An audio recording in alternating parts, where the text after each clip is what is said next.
Good evening. My name is Kevin Burke, and I have the honor and privilege of moderating the Pedagogy Study Group's evening roundtable. Our topic this year is assessing student learning in the online environment. In the world of MOOCs, Blackboard, chat rooms, tweets, and blogs, this topic has some degree of relevance to everyone in the room. It is what and how music students learn in these virtual domains that we will discuss this evening. We invite the audience to participate in the back channel discussion on Twitter. So by all means, whip out those phones and go to your crotches like our students do. Please use the hashtag AMSPSG for AMS Pedagogy Study Group for all tweets concerning this session. We plan to storify the Twitter feed for all to read following the conference. Jenny Snodgrass, one of our original panelists, unfortunately is unable to be here tonight due to a recent surgery. She told me, however, that she will plan to join on the Twitter chat remotely, so you may direct any inquiries to her at TheoryProf. I'm sure there's several in the room that are jealous that she was the first to claim that. Our distinguished panelists this evening represent both AMS and SMT pedagogy groups and have varied experiences to share regarding online assessment tools. Order here, from left to right. Chris Schaffer is instructor of music theory at the University of Colorado Boulder and editor for Hybrid Pedagogy's long-form publishing division. He is also the lead author and editor of Open Music Theory, an open-source interactive textbook for undergraduate music theory courses. Chris's research centers on the music of 20th and 21st century composers, computational analysis, and the pedagogy of music theory and oral skills. His research appears in Hybrid Pedagogy, Digital Humanities Now, and Engaging Students, Essays in Music Pedagogy, for which he served as coordinating editor. Chris is also an active performer. He most recently has freelanced in the Charleston, South Carolina area, performing with the Charleston Symphony, Charleston Opera, and the Savannah Philharmonic, North Charleston Pops, and other popular artists such as Jay Clifford. Chris is also a certified Zamboni driver, can eat tacos while driving in the dark, and holds a PhD from Yale University. Moving down the line.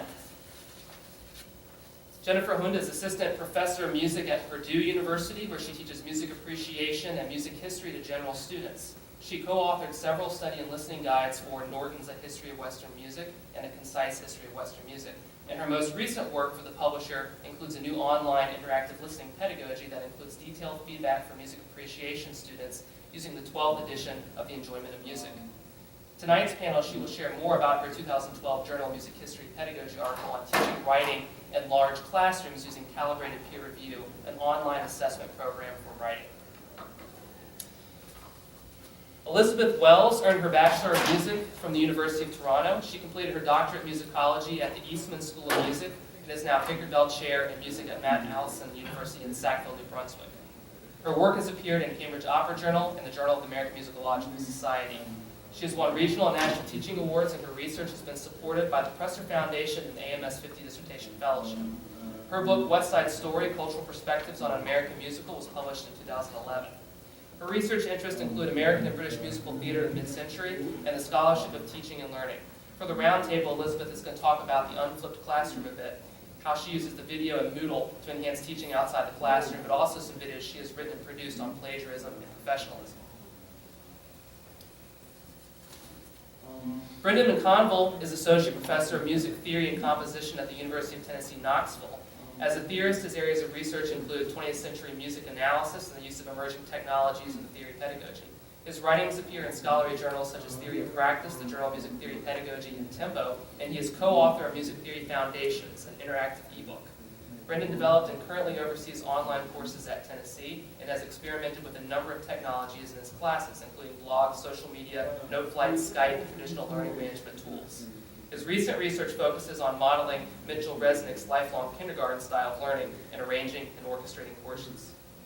In another upcoming project, he will explore the use of Google Glass as a teaching tool, having just received a research grant for the technology. He has also developed mobile music theory applications for iOS and Android devices.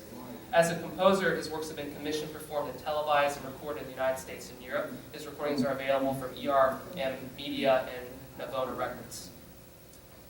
Our final panelist, Douglas Shaddle, is an assistant professor of musicology at Vanderbilt University's Blair School of Music. Prior to Vanderbilt, he was visiting assistant professor at the University of Louisville School of Music, where he developed web-based courses in pop music history and Western music appreciation, both for non-music majors. He has also taught a web-based musical rudiments course.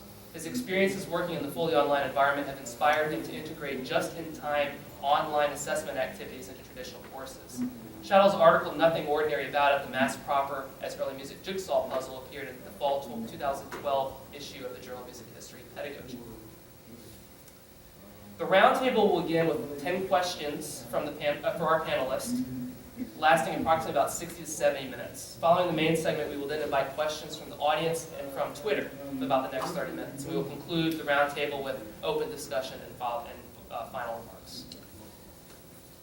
And I have to be frank, I am trying something new. I am not only moderating a live panel, I'm also moderating a Twitter chat at the same time. So if you see me clicking around on these monitors, it's because I'm allowing those participating in the back channel, especially those remotely, to follow the order of questions that we will have.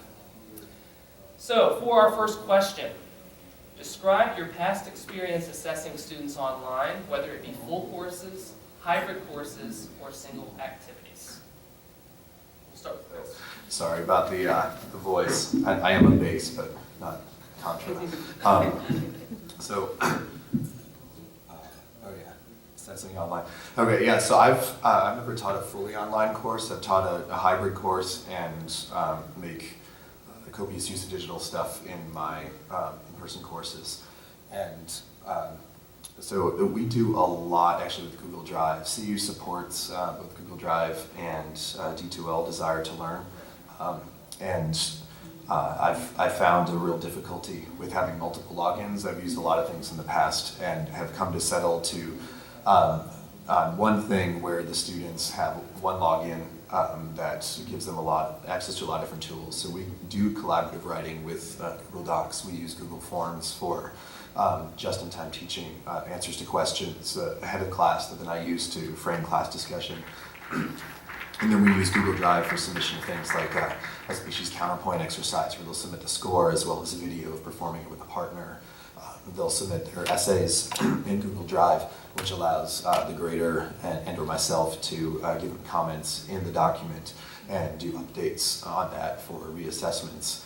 It also allows us to put grade reports in the same place that they're putting their assignments. And in fact, in our post-tonal class last year, having them put all of their very short, like one paragraph essays and the revisions in the same document with the assessment standards at the bottom allowed us to keep all of the information, all of the comments for them to see their development in one place, as well as to have our assessment information about those writings all in a single place. So I found that to be a very valuable tool. I'm not super keen on some of Google's recent issues with student privacy. For instance, they've come out and said that they have stopped using student data, or that they don't use student data to generate tailored ads within the apps, but they still keep and make use of that student data. And it's something that I think no matter what we're doing online, we need to be really careful about, because as professors and universities, we're bound to FERPA, and we have issues with that. And of course, we're responsible for making decisions that affect our students' privacy and ownership of their data. But these companies are not bound to FERPA. They don't take student loan funds, and so we want to be very careful when doing that. So that said, I use Google Drive because of the things that I'm somewhat comfortable with or uncomfortable with. Our IT department supports it, and our lawyers have gone through it and kind of taken responsibility for that. So that's the best I can do right now. My experience with online assessment is mainly with a hybrid course that I teach. When I first started at Purdue University, I was teaching 2 sections of music appreciation. Both were capped at 220 students, and I did not have a TA. And I had this idealistic idea in my mind, like, but they need to learn how to write about music. And so I had all of this paperwork for a year, and I didn't realize how 850 or so papers a year kind of builds up and is very difficult in terms of grading. But I wanted to make sure my students had the experience of writing. So I didn't sort of fall into online assessment, but I ran towards it and needed to find something that would assist me not only mainly with the grading process. So my experience is largely with a single activity, and that has to do with using a web-based program called Calibrated Peer Review. Are any of you familiar with this system, or do your universities? Your universities may have it. I heard about it through a colleague of mine who does art history. And she was having her students in a small class, small to me, so it was 30, where she was having them write on a regular basis. And calibrated peer review is a system where your students engage in a 4-step process of evaluating their peers' papers anonymously, and then also doing a self-evaluation of their own. But they use a very set system that you establish what the rubrics are for your paper. They submit their assignment, their essay, and then they do this calibration process where they learn, according to your system and rubrics, what do you as an instructor consider to be a high-quality essay, a medium-quality essay, and a low-quality essay. And once they've satisfied the requirement that they understand those categories, then they are sent to, they're assigned anonymously and randomly through this web-based system, a peer group. And all this peer review occurs offline, or outside of class, I should say. And so none of it takes any class time, it's all done outside of the classroom. And then after they've calibrated, they've evaluated 3 essays that the instructor places online, and they have to decide which is high, which is medium, which is low quality. So they've done the process with 3 essays that you've set up online. Then they review 3 of their peers' essays in the same way, with the same questions, with the same rubric. And then once they've completed that, then they evaluate their own essay. So through this process, they've done an evaluation 7 times, and one of those includes their own essay. So I think now there's a whole algorithm set up. So once they've done that process, then they're given a grade. So basically, their peers give them a grade, and the computer figures out what their grade is based on how similar they are to the rest of the group. So if there happens to be an outlier, one of the 4 has a grade that's completely way outside of the other 3. Their grade reflects that difference. So they would get a lower grade for that. There is a regrading process. So if a student says, I don't agree with my peer group, I think I did a better job than this, they ask for a regrade. And that's when I would step in, and I would say of the 450 essays that were assigned in a semester, I maybe regraded 5 or 10. So in the grand scheme of things, not so much work. But they submit it and they make the request with the full knowledge that their grade could go higher, it could stay the same, or it could actually lower if the instructor regrades. So just because they think that they should have gotten a better grade, you go through the process with them, you show them, yes, I agree, no, I don't agree. If their grade changes and you put that in the system, then that changes the rest of the group's grade, or could change other people's grades as well. The positives, there's positives and negatives of it. I can get into that a little bit later. But in general, I noticed that based on the grades, sort of the average grade that I had, when I had assessed and evaluated my students' papers, was very similar to the average grade in the following semesters when I was using calibrated peer review. It is a fee-based program, so your university has to purchase a subscription, and the subscription rate ranges anywhere from the highest amount is $8,000 if you are a university that has multiple campuses. So a very large number of student bodies that would be using it throughout various satellite systems throughout the campuses. There's also, of the lowest end is a community college that has fewer than 100 people using the system, and that's $500. So it's a range. It's often used in chemistry, in the sciences. That's where it originated. So I didn't really hear about it or know about it, except one of my peers had heard about it from her chemistry colleague, and our university had a service, had subscribed to that service, so I was able to utilize that.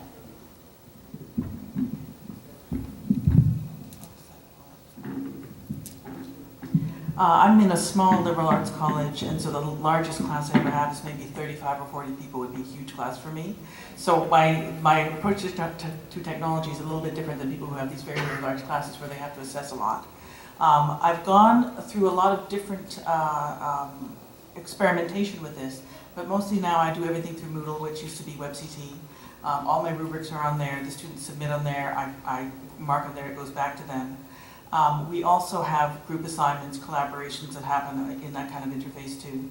I don't have as fancy a system as you do, but what I'm here tonight to talk about, if I can, a little bit later, is the power of multiple choice.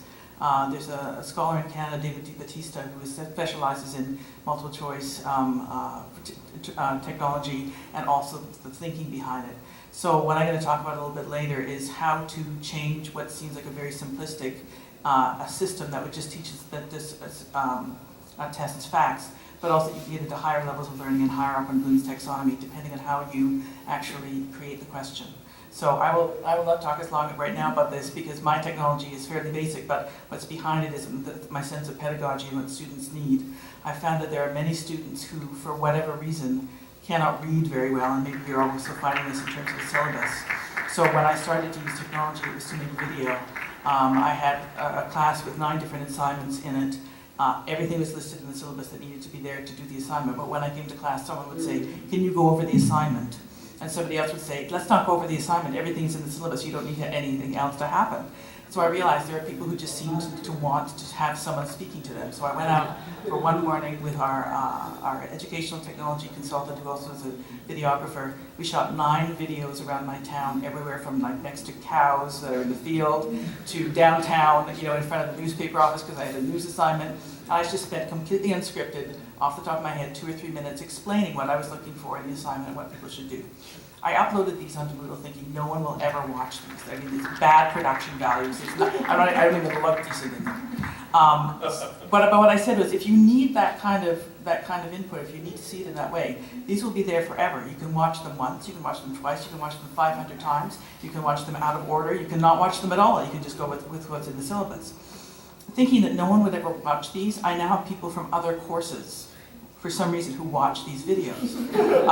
What they're getting out of it, I don't know, but then I went to a next step, which is to use video in order to teach about plagiarism and what I call professionalism, which other people call participation. So in those 2 cases, I actually got student actors. I scripted something and we made a short film. If we have time later, maybe I can show you a little bit of it, which describes plagiarism not as a crime, but as a socially awkward thing that you shouldn't do. And so, again, these have been used in various places across Canada as a way to use very basic technology, just video, to make this sort of asynchronous thing happen that people, for whatever reason, are crazy about.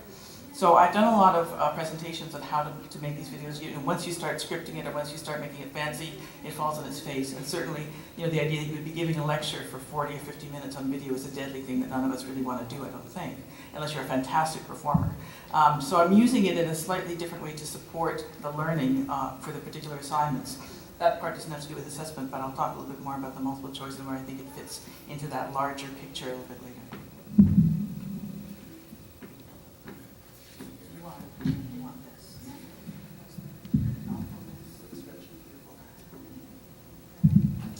Hello. I've got experience in building an online course, Music Theory Fundamentals at the University of Tennessee. So I've got experience in building online course as well as delivering that course asynchronously and then modifying things and now presently delivering that course in a hybrid setting. So I've got some information in it. I'll start general here on this question and we'll go into the more specifics later. But a colleague and I built the fundamentals course in 2008. We started in 2008 in response to the economic downturn, and we were getting pressure to move online, as many of us still are. Pressure to move online and teach more students with less resources. And so this is what we did. It took several years to build this, and we built it in Blackboard, but we ended with an entire course with 35 assessments and 4,000 questions and a lot of work and videos and moving images and sound files and all that. And we delivered it for a while asynchronously. We changed that to a hybrid approach, and I think that we've got the right combination now. The students seem to be responding and taking more away from the course and being more prepared for their sequenced courses in music theory. So we've experimented with both types. I've also done a number of things in single activities. I've used blogs and courses, more so in the upper level undergraduate and the graduate courses. I find it effective in theory pedagogy at the graduate level as well as the music theory and the analysis classes. Blogs and chat rooms, and one that I'll get into when we discuss some of our favorite activities, we'll be using Noteflight. I have my arranging, my composition, my choral arranging, and my orchestration students submit their scores online, And then we actually have a seminar-style discussion within their scores online. So I'll be talking about that a little bit more. So I've used blogs and Facebook and Google Docs and Noteflight and Skype and Blackboard. So this is just a general single activities as well as asynchronous and a hybrid music theory fundamentals course, and I'll get into some specifics on those here as we move it forward. Hi, good evening. As Kevin pointed out in my bio, I've done most of my online work is with fully online courses and not hybrid courses, and I've taught several, one of which I did not design myself but was then given, and then there were two that I designed from the ground up. And in those cases, they were not courses that I had previously taught in the classroom yet.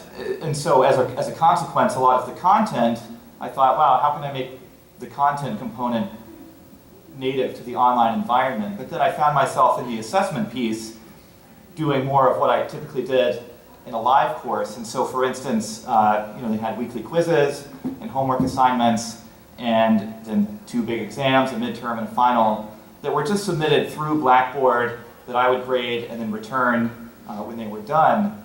But then I realized that some of that process could be harnessed in my live courses, that I could go the other way. And so I've done a lot of experimentation actually with multiple choice as well. So I think we may be able to have some sort of a dialogue where for reading assignments, weekly reading assignments, I would attach a multiple choice reading quiz in Blackboard that they would do up to the Monday evening prior to a Tuesday morning class. And then before class, I would look at the statistical data about what questions seem to be the worst and the best as far as their success rate, and then guide the discussion in class around where they were as far as the reading was concerned. So instead of taking 15 or 20 minutes to figure out where they are, what did you learn from the reading, I knew in advance and could prep. So some of the work that I've done designing the concept in the fully online environment has been translated back out to the live version as well. And just to speak to the nature of it, it's all in Blackboard. So I've been at 3 universities in a row now that have different Blackboard systems, and I'll say more about some of those problems later, but that's where I am.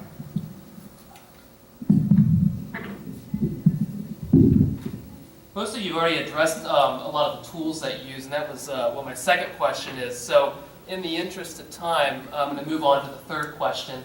At the AMS session this morning, we talked a lot about what students know and what students can do. And so my third question is, what music skills are well suited or poorly suited for assessing students online? And I'll just open this up now that we've all had a chance to introduce what we do and speak, whichever ones want to speak on this question.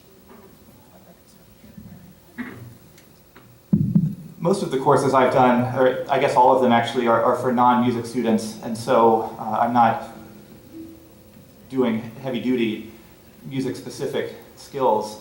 However, in the popular music online course, which is the one I did the most iterations of, I thought that one particularly well-suited online assessment tool is giving students an ill-formed lyric sheet with a popular song that they don't know yet, and for them to design in Word the form of the song by putting the lyrics into a stanzaic form, and then labeling each unit with A, B, A, or whatever the form happens to be that we're talking about, or if it's 12-bar blues, using markings to indicate where the 4-bar sections begin and end, with the kind of analytical marks that I design myself and then they use.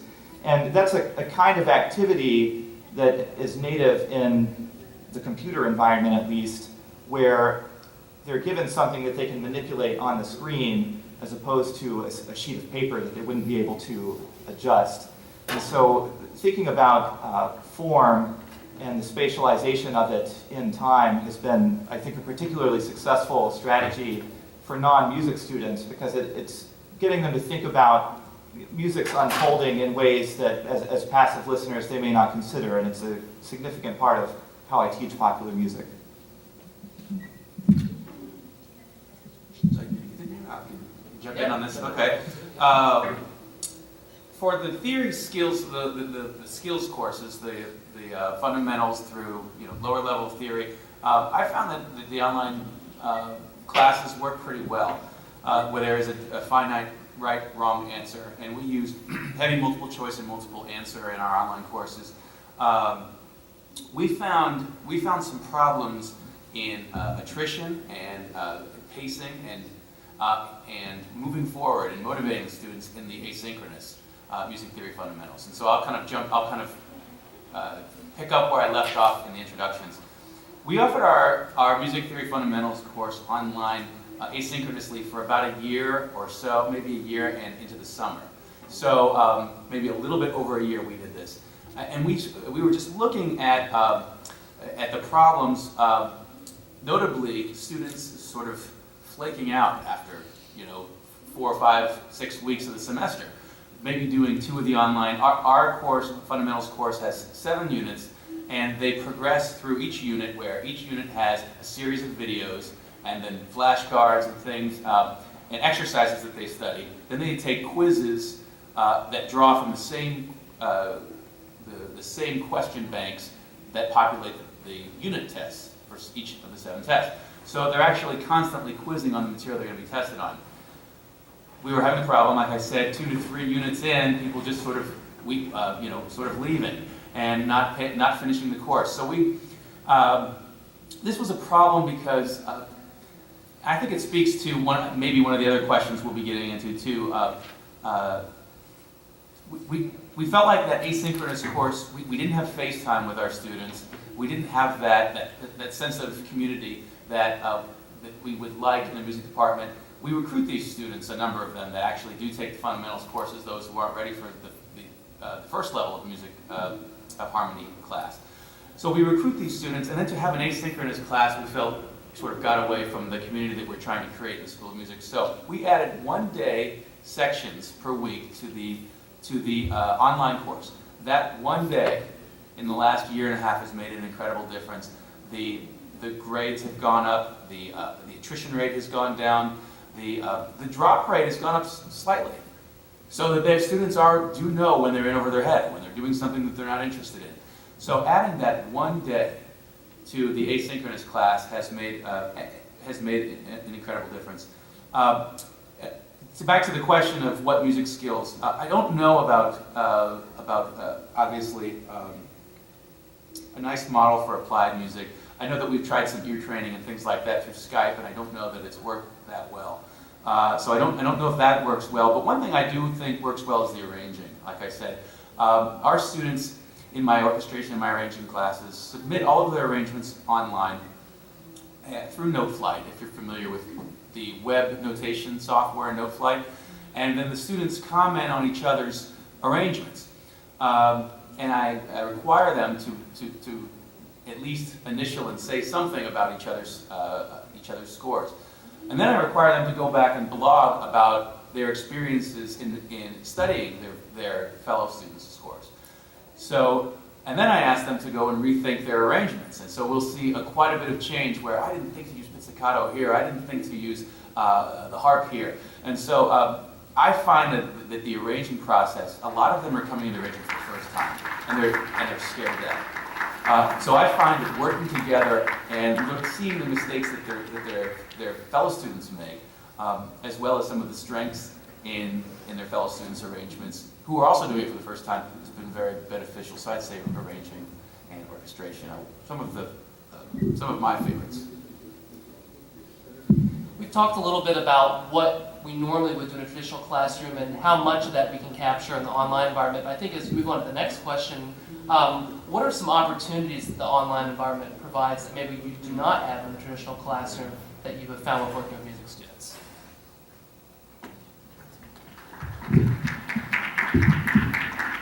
I actually sort of interpreted this question a little bit differently because of the nature of my classroom, the nature of my students. I see the online environment in a hybrid course, so I use a lot of online material, and the way I use it is mainly for communication and maintaining consistency. Because my students come in for a 75-minute class 2 days a week, a lot of things can fly by pretty quickly, and to have that reinforcement outside of the classroom is really important. So for me, both a challenge and an opportunity has been to be much clearer in my communication with my students, much more consistent in using technology to do that. I found over the 6 or so years that I've been teaching the music appreciation class that now I'm at a point where I rarely get a lot of emails at the beginning of the semester asking information about the class because everything is just so clearly laid out on the course Blackboard website. But that was something that I had to really think about, being consistent with my modeling in class, what I'm asking for in class, consistent online, consistent in any communication I have with my students. And that consistency has been a challenge, but an opportunity, and it's really helped solve many of my pedagogical problems. So not quite the same sort of question, but that's sort of a challenge and opportunity that I found with the big class and using technology to help bridge that gap in communication.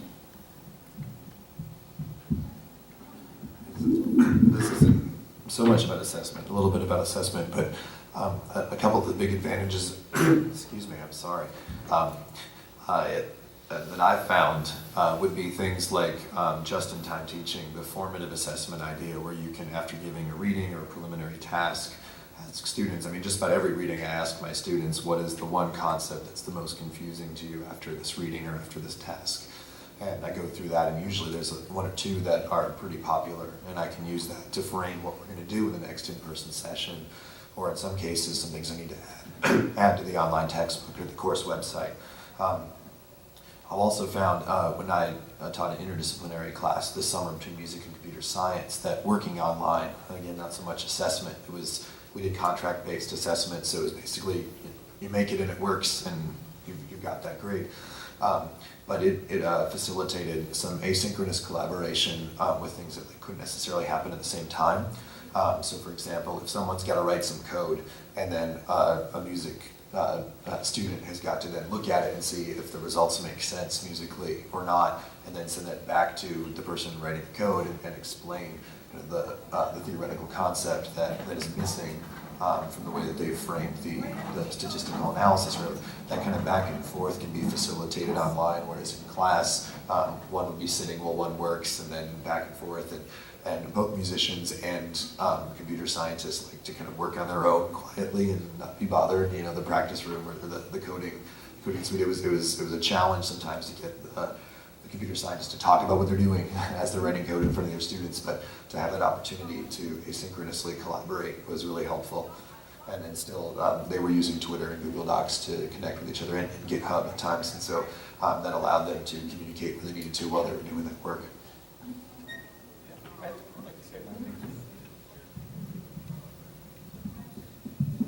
My comment on this question is a much more practical thought, in that as I taught several iterations of the same course over several semesters, my student evaluations were widely variable on the comment of the nature of the workload and how much it was compared to their other online classes. And so this is not necessarily different from traditional forms of assessment, but my recommendation would be that you find out what your colleagues across campus are doing with online work so that there's some sort of, not necessarily parity, but at least some communication about what other people on campus are doing. Because for instance, at the University of Louisville, there are students whose majors have a significant online component and take a lot of online classes. And well, I designed essentially the first online class for the School of Music, so it was a new thing on our corner of campus. And so my first semester, there's way too much work compared to what I'm accustomed to. And so for me, it was a kind of a cultural hazing over what's expected and what the students expect. And so I think it's important to be aware of campus culture and, not to sacrifice your standards, I'm not saying that, but that it's useful to know what the typical student experience is so that you're not dipping into something that's completely out of character for the student population. And that's a challenge because you aren't necessarily talking to those people every day and seeing their classrooms, it's all kind of hidden behind the online wall. We don't know necessarily what the other online teachers are doing. So it's kind of an interesting way of getting feedback after the fact and learning, it's way different from what other teachers are doing. Just two quick challenges come to mind for me. One, we sent out a colleague and I sent out a survey to the NASM schools and the Association for Technology Music Instruction members last year. And one of the fears or problems that they reported as part of this larger survey was, and I kind of see it as a challenge, students who, speaking of the evaluations, students who seem to have a problem separating technological challenges and course challenges. And so it's something to be, when you build something in Blackboard and something doesn't go right for the students, it negatively affects the way that you deliver the course. And so it's constant checking and constant, and sometimes it's out of your hands. So that's a challenge. And if you build your own, then you don't always have the IT help. If you publish something, I suppose you do, and that's that's great too. But that's a challenge for sure. Second one is who is taking, and I know in our asynchronous course, who is taking the test. We don't offer our final exam online, either in the asynchronous or the hybrid version of our music theory fundamentals course, but we do let them take their unit tests online. Is there someone helping them? What's going on there? I know that there are several efforts, Proctorio, and several sort of off-site ADT of student monitoring of exams, and I know that those are emerging and those are in the works, but that is obviously another concern and a challenge. Can I just respond to that a little bit? The temptation really strongly is to use the digital to collect more information about students to find out if they're cheating. And I think 100% we need to commit to building a community that engenders trust, just as we find in our small courses. We have like that 12 or 15 student skills class or something. There's a level of trust where students are less likely to not do ungraded work that we ask them to do. They're not as likely to cheat because they have a relationship with each other and with us as faculty members. And it is entirely possible to build a wonderful, even loving, dare I say, community online. But it takes more care because we don't have the in-person to rely on. We have to mediate the social through something. As Adam Heidebrink just wrote this week on hybrid pedagogy, the online environment is not an environment. We don't inhabit it. It's like the two-dimensional space. It's like flatland where we're trying to, we're three-dimensional beings and there's this two-dimensional space. And we can't live in it, but we can kind of work with it. And our social arrangements, they can go through that, but that's not where they take place. So it's more work to keep that up. On the other side, we end up doing pan-out to pedagogy. That's what I call it, where we use the digital to just track the students and constantly monitor what they're doing. There's software now where online textbooks will track which students read when they're logged in, how long they spend, which pages they actually look at. I think if we're using that stuff, our students have a reason not to trust us. And we need to build that trust with our students.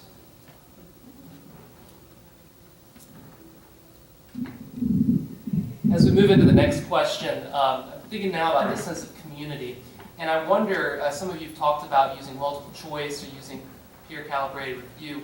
If you've compared working with students in a traditional classroom with an online environment, how do students perform differently? Or perhaps the same in the online courses from the traditional ones? And I'm wondering if that sense of community might be a piece of that.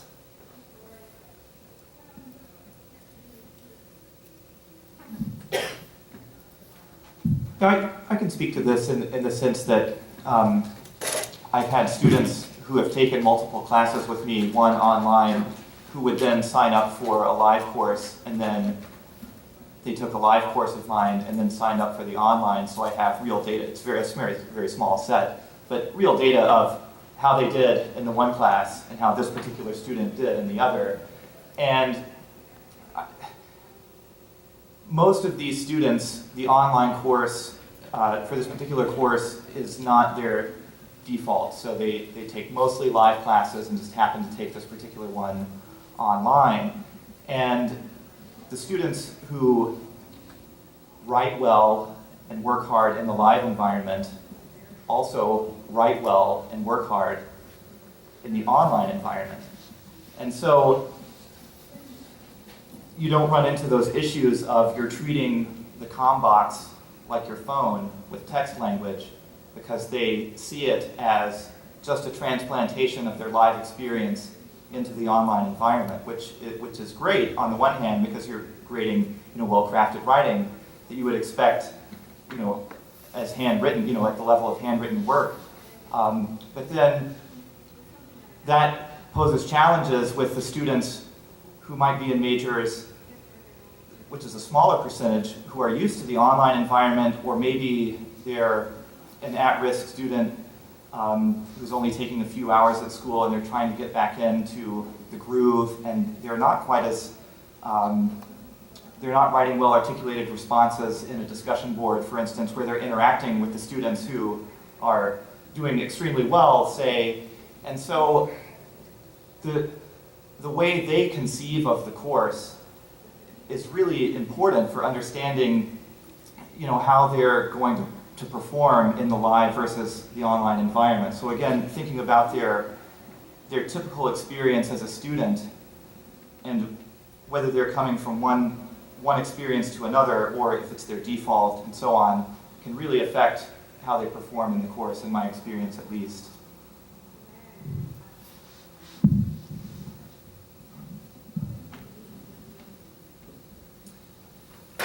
I'm wondering, moving on to the next question, how students respond to feedback online.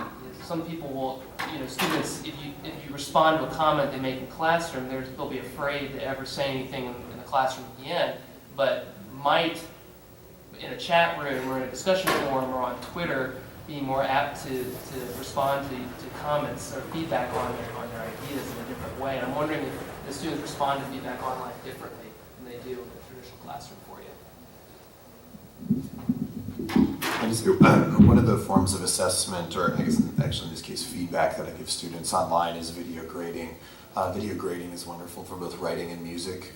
If you have screencasting software, it's really simple to load the student's paper or notation software file up and talk them through verbally what they've done. You can include a shot of your face at the beginning if you want, and switch to a screencast. Since these students, for the most part, I've never taught a fully online class, so they've all had me in person for something. So we have that in person, so I tend not to use the face on there. But having the voice is really helpful. I do give them written materials because I think they need to grow in their reading within the discipline. But then for this feedback to have a companion of the verbal, and to have the opportunity to change some words and move some notes around and let them then hear like the mini realization of that change versus their original version is helpful for giving them that feedback. I find that students that go through that are able to kind of like go through a section, pause, do the work, and then kind of go through the next chunk of feedback, make some revisions, and then come back. And there's, in general, a little more attention to that than to written comments, and there's a better sense of kind of relational communication to it and kind of helping them do better, rather than the red pen, this is what's wrong with this. So I found a very positive response to that. But again, it all comes down to the relationship you have, because you can just give them a couple words in comments on a Google Doc, but if there's not like a relationship of trust there, it doesn't really matter if it's online or on paper. And never underestimate the power of retweeting a student.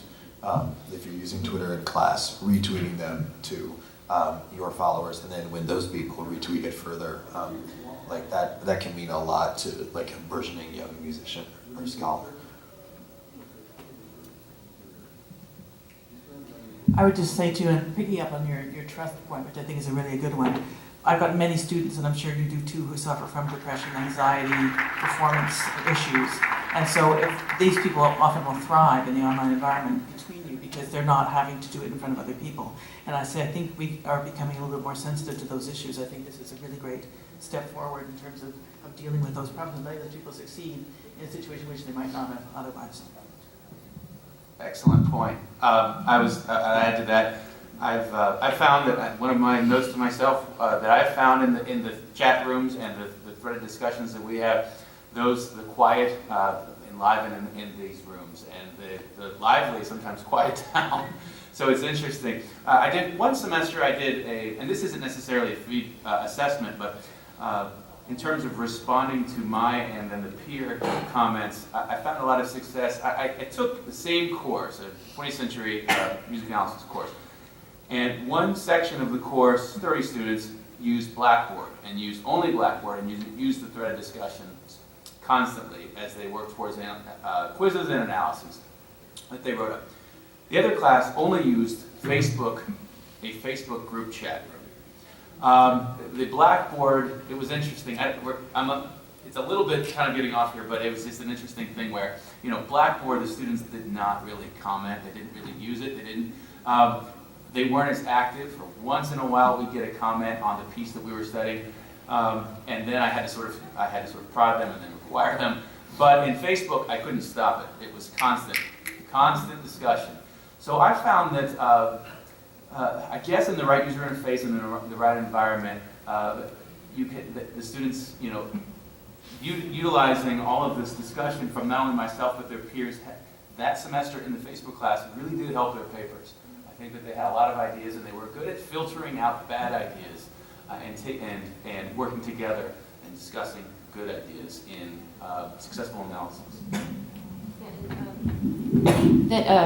Your mention about Facebook brought to mind something. I do teach a smaller class. It's 15 to 20 students in music history, but all general students. And we did a Facebook project where they created a Facebook page for a character, a historical character, and then they, instead of just sort of recreating a biography, they had to interact with one another. And so they were learning how to synthesize and use information. And they told them they could update the language, they could update a situation. And students who don't normally, even in a small classroom, you'll still have students who are willing to go out there and speak in the classroom. But I found that it really did open up other students, so I was able to kind of assess their understanding of historical concepts, of philosophies, of how one composer differed from another, and then see this humor and creativity come out as they interacted with one another, even if their characters, their historical figures weren't even of the same time period. They could have a debate across time and space about certain issues. And so it really opened up that possibility for all students who maybe aren't also as quick in a classroom conversation. Things can go by really, really, really fast, and it gives them an opportunity to engage with their peers in sort of their own time as well. Adding on that quickness thing, I tweeted an article a few minutes ago from Maha Bali from Happy Pedagogy. Actually, she had a co-author, and I can't remember his name, but on the virtues of asynchronous learning. And she's an Egyptian who is really involved in some of these discussions online with a lot of North American native English speaker types on developing pedagogical ideas. And for her, having time to digest those things in what is not her first language and then respond is a big advantage. And I find I have international students who are struggling just to keep up with writing down the things that people say in class. They can't as quickly synthesize the text material, and I'm not equipped to give a Spanish and a Japanese and a Italian version of my textbook. It's a struggle just to get enough English out there for them. And so having that time, whether that's because of a language issue, an anxiety issue, or simply because there are other people talking and the class is too big, having a back channel that can spill over into off-class time would be really helpful. Yeah, I was going to make the exact same point about students for whom English is not their first language. And so instead of repeating what Chris has just said, I would also add that there are often perhaps gender norms and other cultural norms that are different from the typical American classroom that students from other parts of the world are experiencing, that the online environment can sometimes create a more even playing field, you might say. And so it does help where cultural barriers are in place to have the asynchronicity.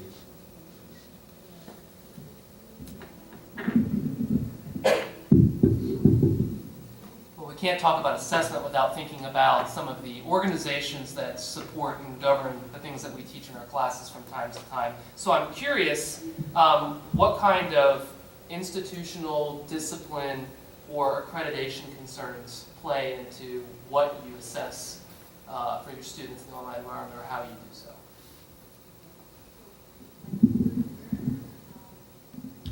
Well, CU requires letter grades. I hate letter grades, and I hate grades.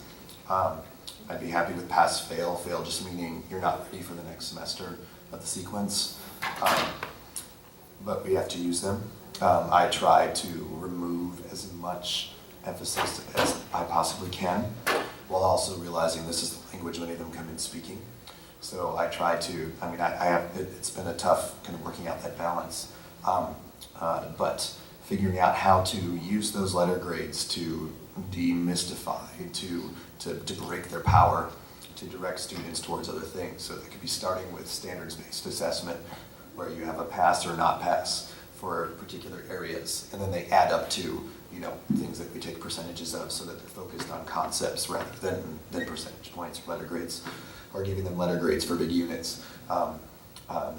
But yeah, I think that's actually the biggest constraint. I don't even think this is what you're asking about, because the NASM standards are pretty vague, and I'm part of the department that gets to But you're decide saying what your to use, right? institution. My institution, Yeah. well, they limit how many pass-fail classes you can have, and they set up the letter grades that we have to use, so I try to make them as meaningless as possible. When I do my standards-based assessment, it's NA and P, not attempted, attempted, and passed, which means A is what they want to get rid of on the report, and so that kind of takes some of the, I don't know.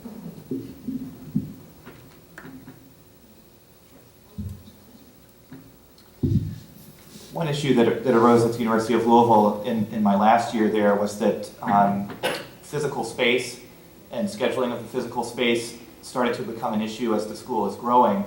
And there was an administrative push to, for instance, take a 3-hour in-person course and change it into a 2-hour in-person with 1-hour hybrid equivalent, just to free up physical space in the building.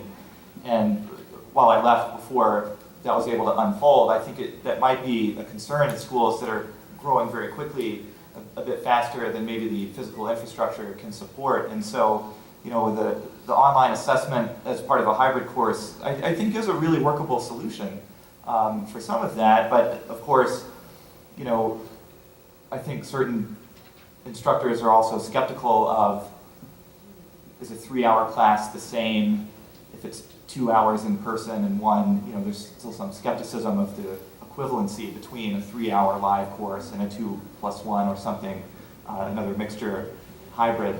And so, you know, one might run into conflicting institutional pressures over what the ideal solution is going to be in such a case.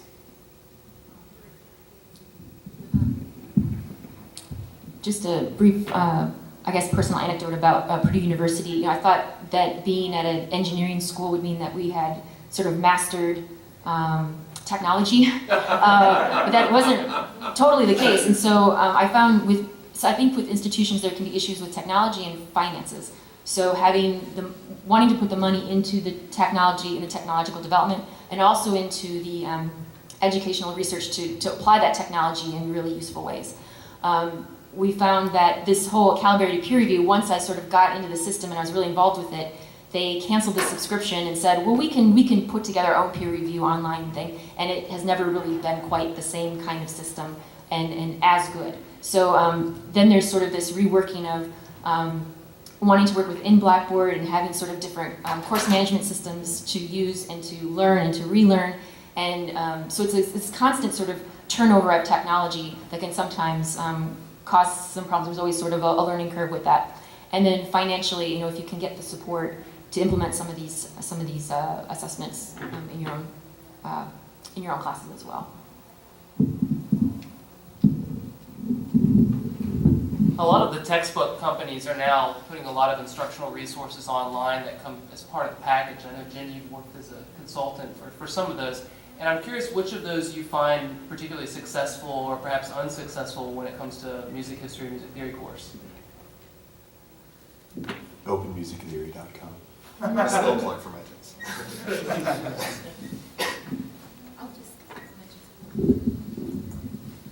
As was mentioned in the brief bio at the beginning, there's a new, I helped to create a new program or new set of content with Norton's Enjoyment of Music, the new edition that will come out soon.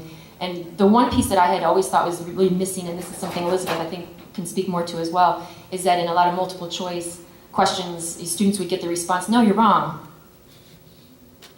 Read these pages again and see if maybe you gleaned something from them that you didn't the first time.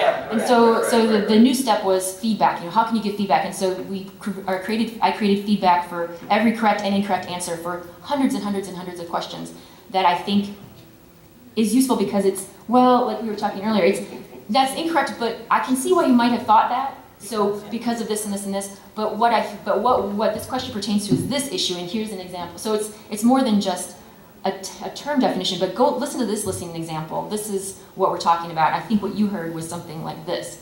And so it's providing more feedback, which I think is that in-person part and piece of an online experience that isn't always there. And so it's difficult to create every possible scenario to fix that, but I think that's one possible solution. So I don't know if you want to say more about your own. Say more about that. Yes, I mean, this is where, for me, the sort of pedagogy and the technology come together, is that with the multiple choice question and answer in Moodle or Blackboard or any of these, you have a lot of sophistication in terms of what you can do for feedback. So again, you ask the question, if they get it wrong, then it just gets something that says no. It says no because you're thinking about this other thing. Or if the answer is yes, yes, and also blah, blah, blah, blah. So that when they're taking the test, they're actually learning material, whether they're learning it better or the second time or the third time or the first time. Each one of those questions, and when you say no, but the reason you thought that was because of this, it makes them feel better about the fact that they know something. They just don't know quite the right answer to that question. And with multiple choice too, you can also, instead of just having one right answer, of course, we were talking about this, you can have several answers. One is maybe better than another. Maybe you get 50% if you get this one, you get 100% if this one. And the weighting of each one of the multiple choices can also be adjusted.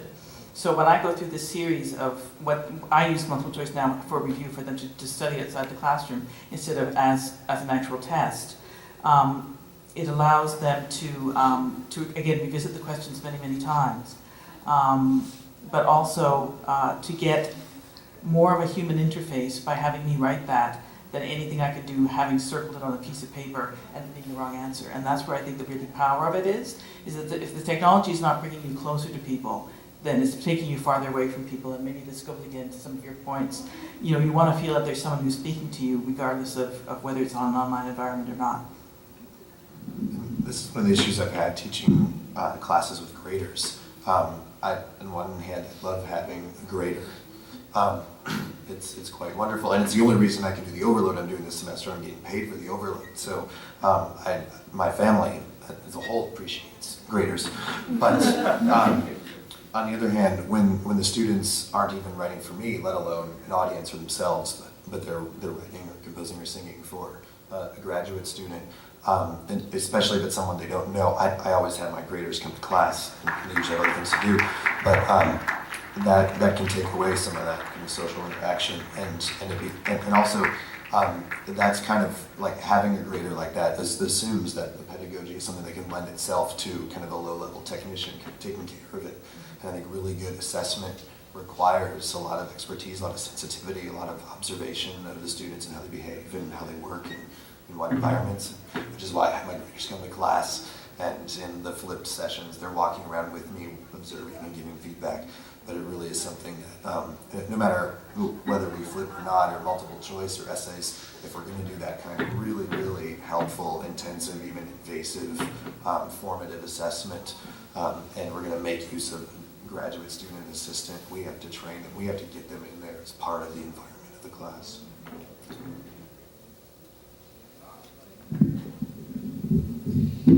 Most people in the room are familiar with the Journal of Music History Pedagogy, Music Theory Pedagogy, and some of the books that have come out on pedagogy within our disciplines. But beyond those, how do you stay informed of best practices for working with students in the online environment?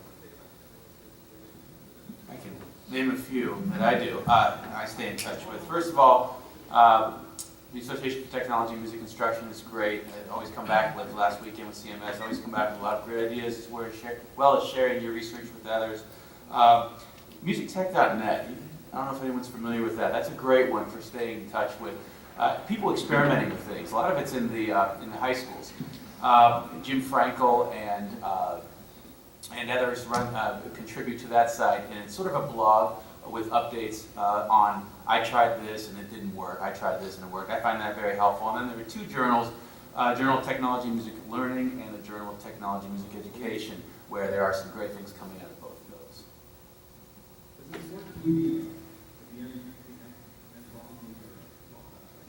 Any others? Chris, I'm sure you've got some. Yeah, I mean, even though my most recent blog post is my disillusionment with Twitter for many reasons, Twitter really is the best place I've found to develop this stuff. When I was the only theorist in the city of Charleston, South Carolina for 2 years, it was largely my lifeline. This was at the point we were really starting to bemoan SMT and talk for some reasons. And the good discussion just wasn't happening on there like it used to, and it was on its way down. But we had a core group of mostly kind of younger, early career folks on Twitter who were trying new things, who were reading stuff and sharing it. It was really helpful, and a good supportive community there. And that's led to some research collaborations as well, and even my work with hybrid pedagogy now is because of stuff that happened largely on Twitter. Hybrid pedagogy is another place that's interdisciplinary, but a lot of stuff that Kevin's published there, I published there. David Coleman's not here. He's been in and out of Twitter today, but he's published there. And there's definitely a lot of really good stuff there. And of course, we published Engaging Students, the first 2 volumes now, and we're deciding what we're going to do with that in the future. But we really wanted to have an open access kind of across the music disciplines place for people to share what's working, to try to keep the format short so that people who have the heavy teaching loads and have the most experience with teaching, who are evaluated pretty much only on the teaching, can still have an opportunity in the summers to put something short together that's helpful for people. And I've learned a lot from those that I've been involved in reviewing or just reading once it's done. So those are a couple good places besides some of the usual suspects in each other. I apologize if I'm stating the obvious, but I've learned a lot just from the instructional technologists on campus, which is not music specific, but just having a dialogue with the people who deal with cross-departmental online courses, but then also the university's accessibility office about figuring out accessibility issues in the online environment, which can be different from the live environment. And so keeping that channel open as well has been really useful about learning best practices for the online platform. Chris, I hope you will tweet some links to those 2 volumes of Engaging Students. I think some people in the room here would be interested in reading some of the articles that they've not already. My last question is really one for someone who might be in the audience tonight or perhaps following on Twitter who might have found themselves in a situation where they're now going to be teaching a lot more online. Maybe they're creating a new course to do entirely online, or maybe they are trying to enhance what they do in the traditional classroom with more presence online outside of class. What would be some practical advice that you would give someone who's kind of getting into this for the first time? There's so much information out there. You've described a lot of different tools, a lot of different strategies.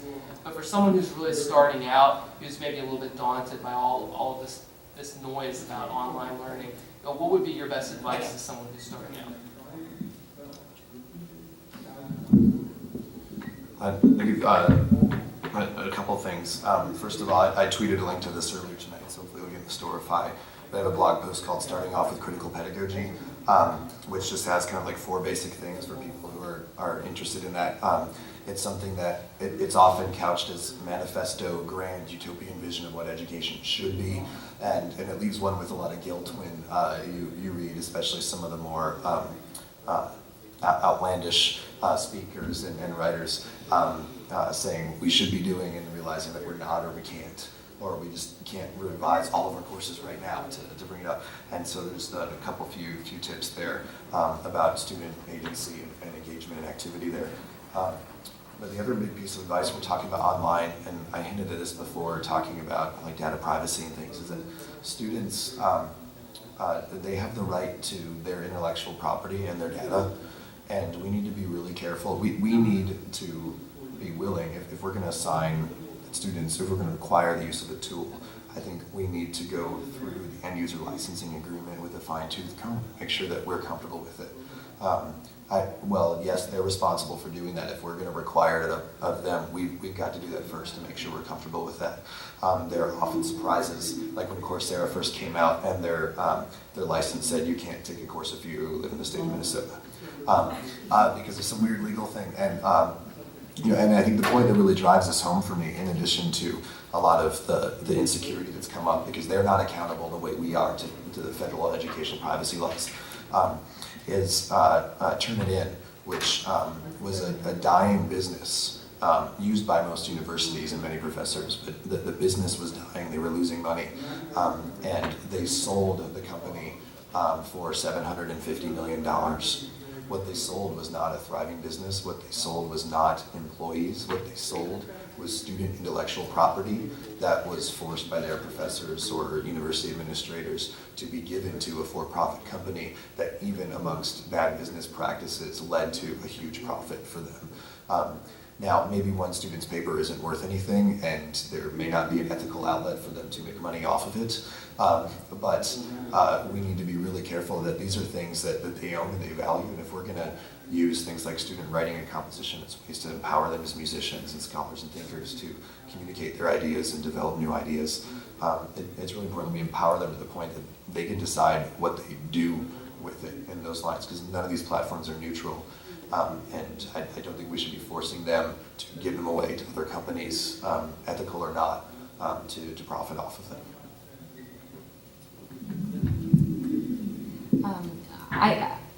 I've taken a couple of forays into online assessment, and when I have, there's just such a flurry of technology available and how to use it, and it can be overwhelming, and I found the one thing that kept me grounded was pedagogy.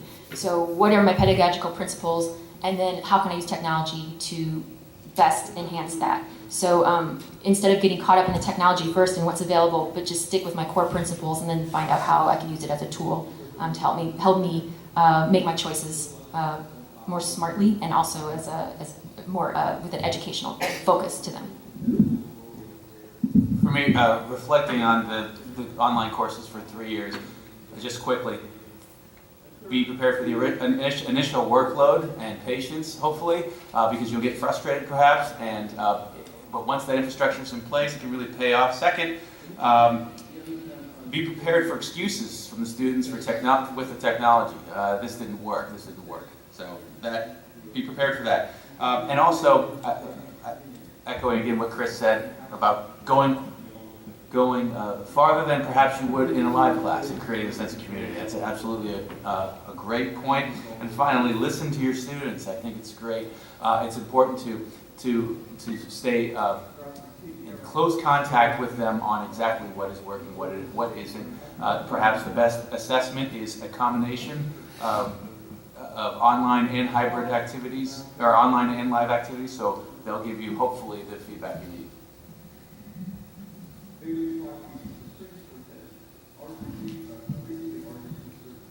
I would just say be prepared for something to go wrong, because it will. It's a given. I'm a Windows PC user who uses Firefox, because it's the recommended browser for Blackboard in my institution. But not every student is going to follow that instruction. And so, I learned to test new items in every browser.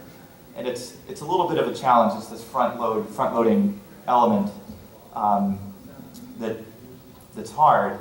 But then once you've done it, then the iterability of it is the payoff in the end. That you've put the work in, and then now, on the margins, it pays off, so to speak, in terms of the effort.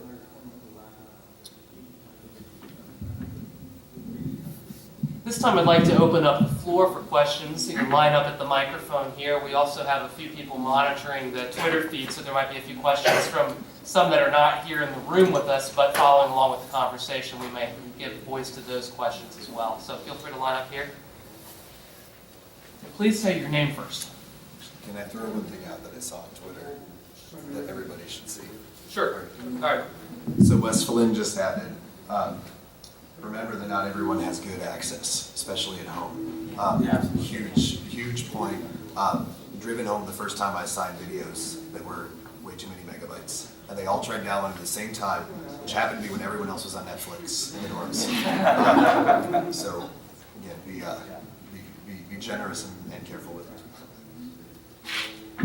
Hi, my name is Patrick Auburn. I'm actually a DMA student at the University of Washington doing a certificate in music history, and I'm TAing for our online survey of music this quarter, and it's the first time that I'm a teaching assistant or helping to implement any kind of online course. We have kind of an interesting setup for the class. We have very good, actually, e-tools. We have a Blackboard alternative called Canvas, which is far superior, in my opinion, being a former Canvas user, and having used Moodle. Blackboard is better than, Canvas is better than both of those, and we also have other good video recording tools and lecture tools and so forth. One of the things that I'm concerned about in helping to administer this class is retention of material. This is a 1/4 class, so the students are online with us for 10 weeks. It's primarily populated by non-majors, so they're not going to be returning for later classes with us. I would wager about 30 to 40% of them are ESL students from Asia, with some with very, very low language skills. We administer tests on campus, and a group of them couldn't understand the please can you open the door for me, my hands are full request for our professor recently. And so we're dealing with some interesting hurdles there. And then I'm also sort of old school and take all of my notes by hand still, and avoid a lot of the online platforms that might make teaching some of these courses easier. But I'm also aware of, for instance, handwriting as a method for retention. And studies have shown how taking hand notes and writing things by hand are better for your retaining information, and people keep less when they're doing it all digitally. So I wonder if you have any suggestions, for instance, or ideas about a 1/4, 10-week course for non-majors, a high volume of ESL students, and actually having them retain the information when they walk away from the class, because we all want everybody to learn and to carry the knowledge we're trying to impart through the duration as students. So. Do you have a potential collaborator who is native in the languages that most of your students have as their first language? I've known a few people who have collaborated multi-institutionally to create course materials, and if you're open licensing, or even if someone's already done a similar class in Mandarin, Cantonese, Japanese, and you can talk to them in a mutual language about the materials and make sure they line up enough, and then offer multiple options. Is that something that's available to you? You know, I'm not sure, to tell you the truth. The instructor that is running the course is new to the system, is new to Canvas.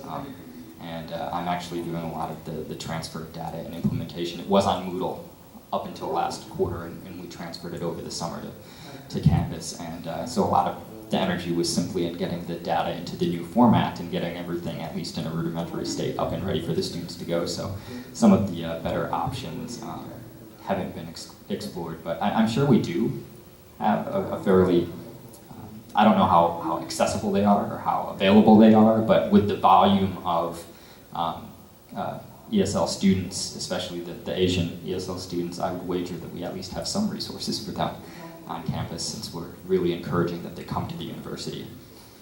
Yeah, I mean, even subtitles, translation at the very least, but I'm a firm believer in multiple routes where possible, and if there's a school in some other country that's producing videos that teach the same things, and you can share them across, and there's so many potential benefits of sharing that. It's hard work to find that. I've never done that with someone from another language. I've done people from other disciplines and kind of shared across, which has been really helpful. I mean, that would be a great resource. Or if you find them, let me know and we can put them on Open Music Theory. I think in terms of the retention that you brought up, one thing that came to mind with me, and this is especially important when students are learning online, is to have them create. You talk about handwriting to help retain something, having them make their own instructional videos or maybe collaborate on a study guide through like a shared drive when they're actually putting the content into practice as a way that reinforces that retention that we try to do a lot in the traditional classroom as well, and I think you can still do that online. So is your question mostly about retention, or is it about language? I don't know if it's more about one than the other. Okay. Really, because the retention is of course valuable because I'm not sure how much our English first students are retaining from their online classes, and from our class in particular. I'll be interested to see feedback at the end of this quarter as to how it went with the students. But it really is both. I think that the more qualitative methods of disseminating the information, even for your ESL students, your English first students, will be beneficial for the ESL students as well, in that you're trying to differentiate and trying to make ways to sort of bring in a variety of learning types as you're going. So I don't know if I necessarily separate the two, but retention I think is maybe a little higher. I want people to walk away and remember the course and remember content. One of the things I do, and again, it's mediated by technology, but it's just a pedagogical, technique, is that for the very first week of the multiple choice or matching, whatever it is that they do online, as a review, there are some key things there that I really want them to learn.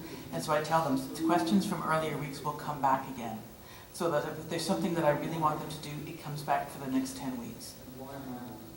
And so the first quiz is maybe a 5-minute open quiz. Next week, or the next time, maybe it's 7 minutes, 10 minutes, 15 minutes. It's a little bit longer. You can weight them a little bit differently if it takes more time.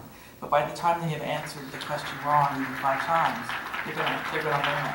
And again, it's very, very easy to front load something like that and have them be guiding their reviewing of what are the important things you want them to know. It works very well. Thanks for the suggestions. So I'm Colin Rouse, University of Kansas. And Doug, you brought up the iterability of online courses and online resources for courses. And this is one of those spots where I always have very difficult feeling. I'm curious to hear some of your responses.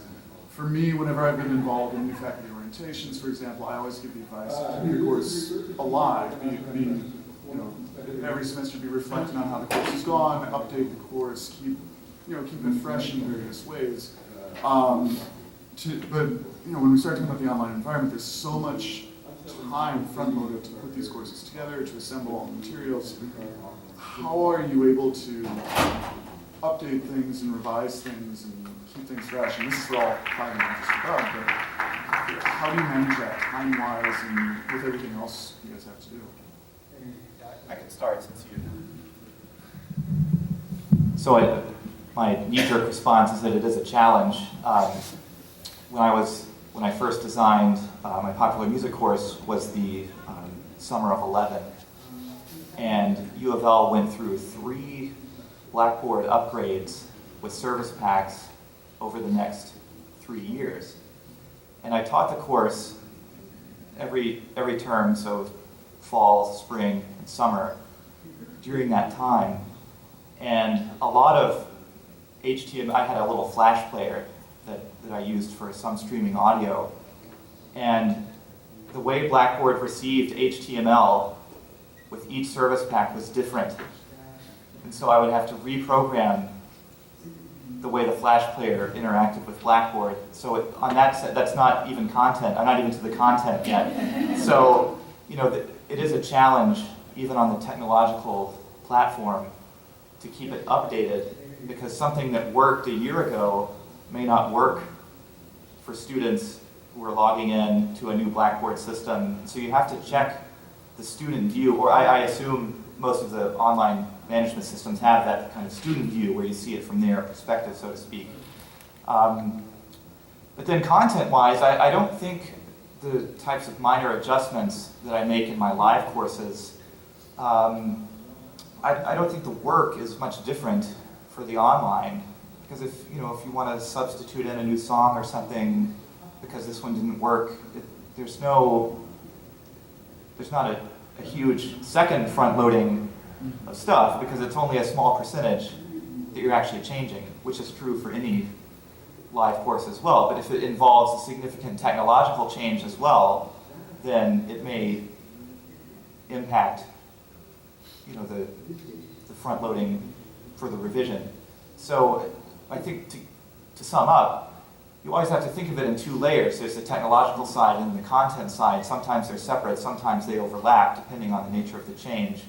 And so with any revision, it's small, medium, large, and what your ultimate goals for doing the revision are could impact the size. I think also, Colin, another thing that I think back to what Jim just said a little while ago about how important your personal pedagogy is as a guiding factor, and that you don't want the technology to dictate what you're trying to do with your teaching. You want to take your teaching and then find the right technology to do it. And I think that if you keep that principle in mind, it can help you not dwell on the process of the online course, that making sure that your voice sounds all nice and pretty on your screencast, things like that aren't necessarily going to make as much of an impact on what the student's learning and on what your main goal is with the pedagogy. So I think as long as you kind of keep that as a guiding principle, it'll help you sort of prioritize your time and what's worth troubleshooting, what's worth trying to fix, or what's worth just getting rid of because it's not as important as to what your main goals are. Just had one last plug for text. My first time I flipped my class, I converted my lecture notes into slightly more prosy and polished online text, add a few graphics, and then start adding video demos, and then maybe future iterations of the course, if video was even necessary, or embed a Spotify link or something, then we did that. But I still have my Vimeo page with all the videos I've created in the last 40 years has maybe 40 videos or something. I mean, and most of those I don't use anymore. They've been replaced. And so it doesn't need to be snazzy and fancy in video. It can be text and musical graphic, and those don't take long for most musicologists and theorists to put together, especially if we have lecture notes already. You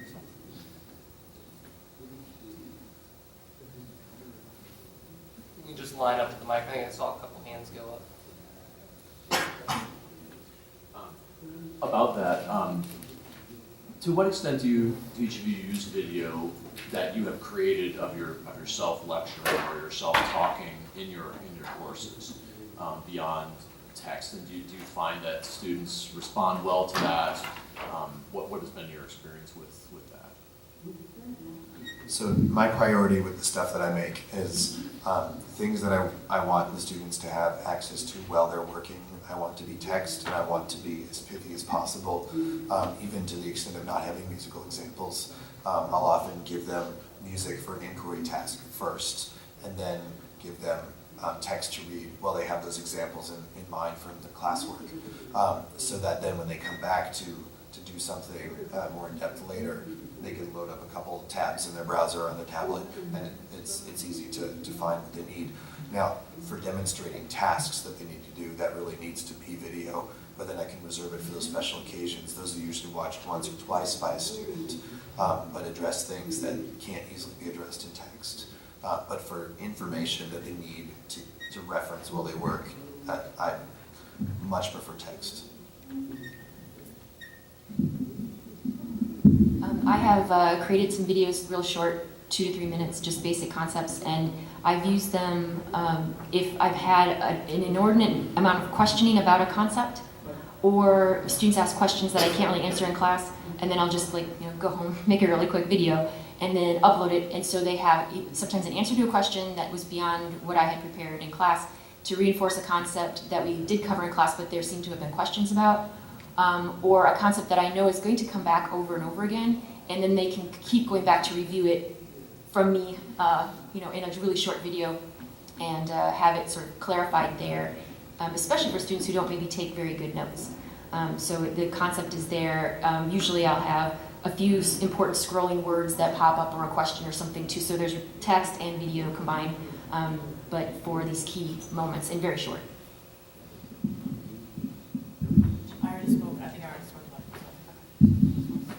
about it. I've used them. I don't think that they were that much more effective, though the comments that were helpful, or that from the students that seemed to think that they helped in the theory classes were those who say, I have an assortment of notes here, a lot of notes I took from class, but I need to go back over, again with and connect all the dots. I thought I was writing everything down in class, but we covered a lot, and so as reference tools to go back.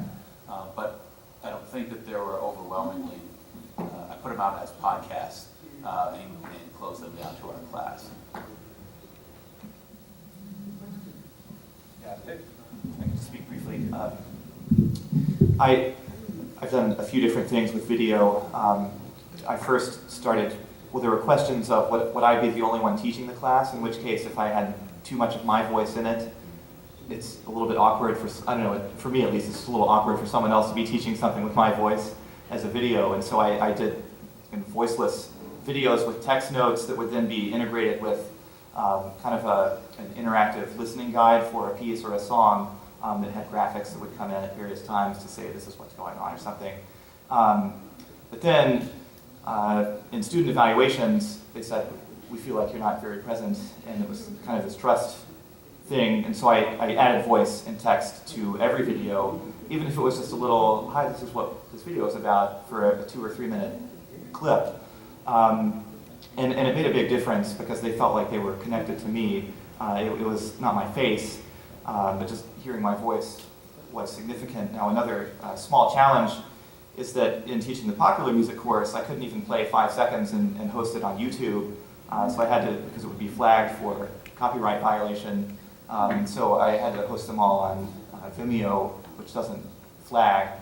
And at our institution, I never quite figured out what the best video hosting repository was going to be for us, and I still don't know, but Vimeo worked as a makeshift solution. So that's just another issue to consider, is where those videos are going and where the students are getting them from. I don't know if you have it, there's a company called Kaltura. I don't know if anybody's using that, but it's essentially kind of like a private YouTube that the university can buy access to and then put behind password protection. And our university's had that for a while, and it's been very nice because I can upload videos to that, and then I can embed them in the LMS, and they play without any special browser software or anything like that. But something we might check it out. Could you spell that? Kaltura.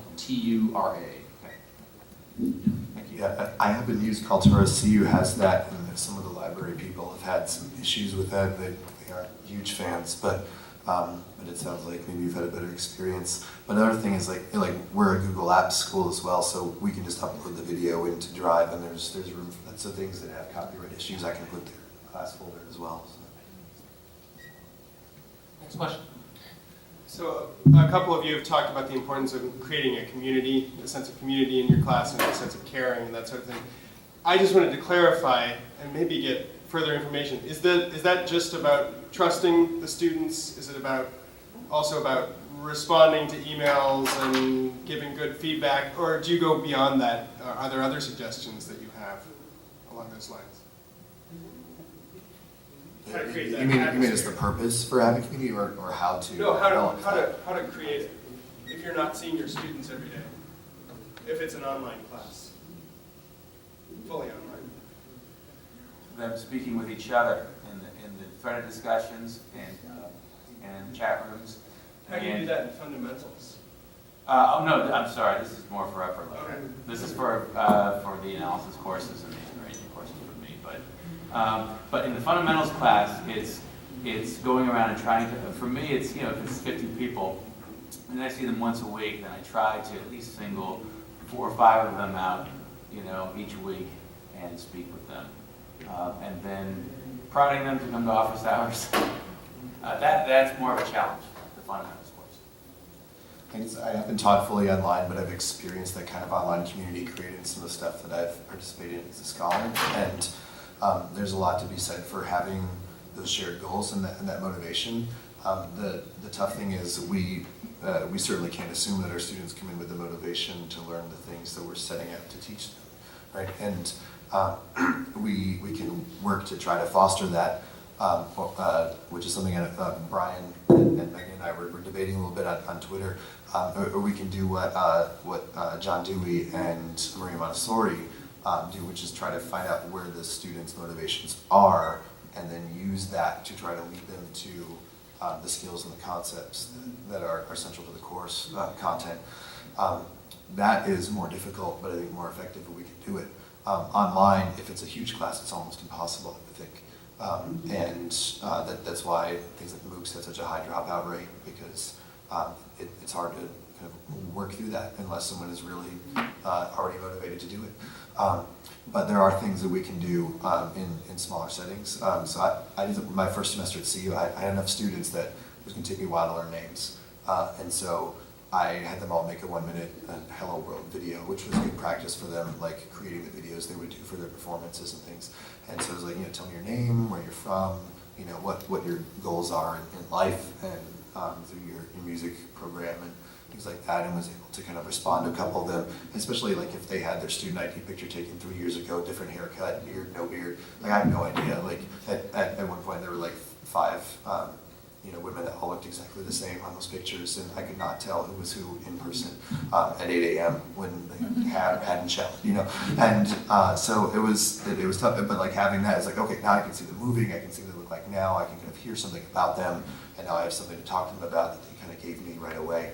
So that was just like one first step that I can imagine being really helpful in an online setting, just to kind of start to get to know people. And just, Chris mentioned that it's very, very hard in the bigger, and in my case, it's the skills classes, the lower level theory. And that's why we went away from it. That's why we went away from the asynchronous. We didn't generate that kind of community, so finished it. I think also you can create a community, like an actual one. And I've done some work in my classes with the Reacting to the Past pedagogy, which the students role play characters. And I've done online journals, historical journals, like the Noise Lecture for Musique, and each of the students is a contributor, and they create a profile with a historical, painting portrait, and they elect someone to be Franz Brendel to be the editor, and they post, reviews of works, and so they actually are operating like a community in that sense, and that could be something that can be done completely outside of the traditional classroom online. And it's sort of like by having another persona, they can create this own community for themselves that they share with members of the class, but with nobody else. Yeah, and I've done similar things, not nearly as elaborate, but if it's a task-based exercise where if you say, okay, these 5 things need to get done, but once one of them is done, then you can't work on that anymore, and so it kind of gives them a self-regulating environment where the go-getters will get to choose which of the 5 things they want to do if they're passionate about it, and then the people who sign in at the last minute before it's due are kind of stuck with what's left, and so it forces them to create this, figure out who's doing what and what's going on, and I think that it helps them create a real classroom community where they're working and interacting to achieve a common goal. It's just something that you can try. And although I haven't done this myself, I do know people who teach very large classes where they can help create the sense of a small community by dividing that large class into small discussion groups. So they sort of develop over the course of the semester a relationship with a smaller group that makes it feel like it's smaller, and they aren't just sort of a number, but they have built a relationship, even if it's just virtually, with a smaller segment, maybe 10 students or something like that. Time for one last question. Hello, I'm Leanne Martin. I'm from the University of Washington. I've TA'd the Survey of Western Music online for 2 quarters. And my question might be a little bit basic, but I'm wondering how you learned to do some of these things. I'm hearing things about videos with scrolling text and subtitles, and